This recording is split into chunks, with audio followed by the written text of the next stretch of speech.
One of the saddest realities of 2020 is the fact that thousands, maybe even millions of people around the world have lost their jobs.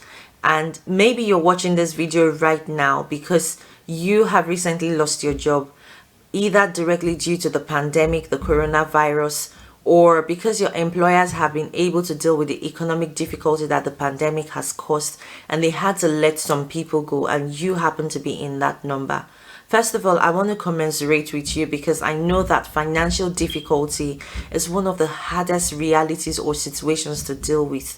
It's not easy to not know where your next meal is coming from or how you're going to pay your bills, or maybe you even have a family that is dependent on you and you're just wondering what you are going to do next. I want to let you know that there is light at the end of the tunnel, and that you need to hang in there. It is okay for you to be embarrassed or ashamed or not feeling like you need to talk about the situation with anybody. It's totally okay. You're eventually going to be all right, I can assure you.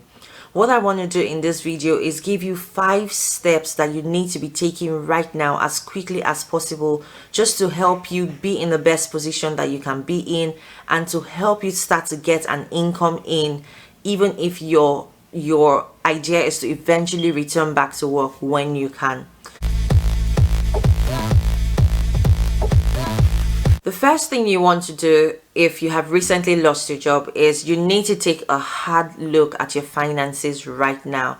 Hopefully you have a little bit of money saved. You want to be knowing how much you have exactly and how much is going to keep you afloat for the next 2 to 3 months. You're going to need to get on a very strict budget where you are only concerned about the necessities: food, clothing, housing. Every other thing is not necessary at the moment, and you want to make sure that you have enough to cover that for you and your family, so that you do not run out of money and so that you do not become homeless or something as serious as that. The next thing you want to do is you want to start canceling every single financial obligation that is not deemed a priority right now. I'm talking about your shoe subscriptions and your clothes subscriptions and your Netflix. You want to be canceling all of those because those are actually real money going out every month, and you do not have the money to be paying for anything that is frivolous or not necessary right now. Cancel every single thing. Cancel every single thing, knowing that when you are in a better place financially, you can reacquire all of these things, and life is not going to end if you do not have an extra pair of shoe or an extra pair of clothing in the next few months. Number 3 on the list is you need to be calling up every single debtor that you owe money, and you want to lay your cards on the table. The reason you're going to do it first is that you do not want your bills to start falling due and then you find yourself under more pressure that is going to affect you mentally and affect you emotionally and psychologically. You want to be the first person to be proactive and reach out to these debtors and lay your cards on the table. Tell them what has happened to you. As embarrassing as it may be, you are not unique in any shape or form right now.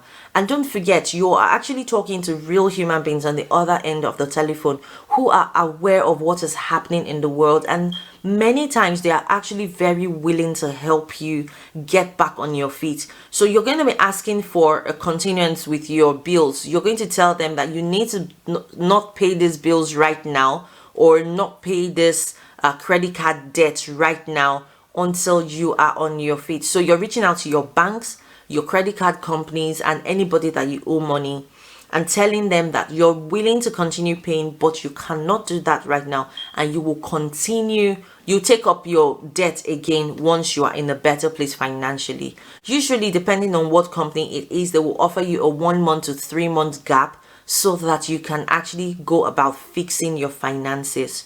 The next thing you want to do once you have sorted out your finances up to this point is you need to figure out how you're going to get actual income into your hand, into your family, so that you can move away from that position of financial uncertainty to a more financially certain position. You want to be able to now budget and buy the things that you actually need for your family.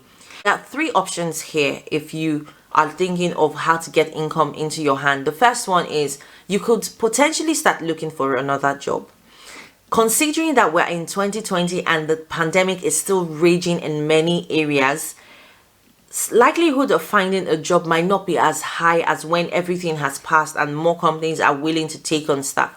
However, not to knock your optimism down at all, there are actually companies who are still employing people. You just have to look that bit harder. If finding a job is what you would rather do, you just have to look and keep looking until you find something. The next option you have is to start a business. Starting a business is not for the faint-hearted, and don't get me wrong when I say starting a business is a very lucrative opportunity right now, even in the midst of the pandemic, because you're not waiting for anybody to employ you. You are actually going to be going out and doing the work. As much as starting a business is not for everybody, I'm going to say that it's a very viable option right now if you are looking for immediate income. I've done a video on 12 businesses that you can start from home with almost no money, and I'm going to link it up above, so you be sure to check out that video and just get ideas on what businesses you could start. The third option for bringing in income if you have recently lost your job is to monetize what you know by using the skills you already have or the knowledge you already have and offering it to people who need those skills and knowledge in their own businesses. And this will be things like digital marketing, things like copywriting, editing, and whatever you can think of that you want to teach people or help people with. I also have a video on how to monetize your knowledge. I'm also going to link it up above, so be sure to also check that video out and just get ideas of the different products and ways you could monetize your knowledge. The next thing you want to do if you have gone for either the start a business or monetize your knowledge options of number 4 is that you want to get in as many customers as possible into your new business, and you want to be talking about your business so much and marketing and networking and reaching out to people, because getting new customers is going to help you bring in that income that you and your family need right now. And finally, you want to be patient. Starting a business, monetizing your knowledge, it does take time, and unfortunately it is something that you are having to do when you actually need it. And also understanding that right now things are not as they should be. You have to bear that in mind as you move forward, and just know that if everything else goes back to normal and you still want to get a job, it will be a lot more easier to get a job, especially when you have new skills and new experiences that you can actually include in your CV and tell your new employer about. I want you to leave a comment down below and let me know what step you are currently on, if you have already started the journey of putting yourself in the best position after losing your job. If you haven't liked this video, please be sure to like it and subscribe to my channel, because I'm going to be bringing you more content, amazing content, every Monday and Thursdays. I look forward to seeing you in my next video, guys. Catch you then.